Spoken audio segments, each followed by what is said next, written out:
আগামীকাল থেকে আবার সেই জীবন যুদ্ধ শুরু। স্কুল লাইফের মতো। স্কুলে কি করতাম আমরা? সকাল 9টায় যাইতাম, বিকাল 4টায় আসতাম। আর এখন হচ্ছে 10টায় দোকানে যাই, কখনো রাত 12টা, কখনো 1টা। আচ্ছা, অনেকে আমাদের জিজ্ঞেস করেন আমাদের দোকানের লোকেশন কোথায়। আমাদের দোকানের লোকেশন হচ্ছে চট্টগ্রাম রিয়াজউদ্দিন বাজার, মোহাম্মদিয়া প্লাজা, 69/16 নাম্বার দোকান। আর আমাদের মূলত হচ্ছে মোবাইল অ্যাক্সেসরিজ এবং গ্যাজেট আইটেমগুলো আমরা পাইকারি সেল করে থাকি। আমাদের কাছ থেকে নিয়ে দোকানদাররা খুচরা সেল করে থাকে, অনেকে অনলাইনেও সেল করে থাকে। তো অনেকে আমাদের বলে আমরা যেহেতু পাইকারি সেল করি, আমরা চাইলে খুচরাও সেল করতে পারি। অনেকে বলছে যাতে খুচরাটা সেল করি। তো আমরাও সিদ্ধান্ত নিলাম আসলে তো খুচরা সেল করা যায়, যেহেতু পাইকারি সেল করে একটু কম রেটে দিতে পারবো। আর চট্টগ্রামের অনেক ভাই ব্রাদার আছে, ওনাদের জন্য সুবিধা। আপনারা চাইলে আমাদের কাছ থেকে খুচরাও নিতে পারবেন। আমাদের দোকানে আসার আগে নির্দিষ্ট করে আসবেন কোন প্রোডাক্টটা লাগবে। নির্দিষ্ট করে আসলে আপনাদের জন্য সুবিধা, আমাদের জন্য সুবিধা।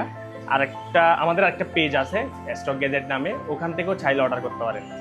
আর আপনারা যারা অনলাইনে বিজনেস করতে চান, অনেক স্টুডেন্ট আছে যারা অনলাইনে বিজনেস করতে চায়, স্বল্প পুঁজি থাকে আর অনেকে কিভাবে শুরু করবে বুঝতে পারে না, তাদেরকে ইনশাল্লাহ হেল্প করার ট্রাই করব। আমি যেহেতু দোকান দেওয়ার আগে অনলাইনে সেল করতাম, আমার একটা অভিজ্ঞতা আছে কোন প্রোডাক্টগুলো অনলাইনে ভালো চলে এবং কোন কোন সমস্যাগুলো সাধারণত অনলাইন সেলাররা ফেস করে।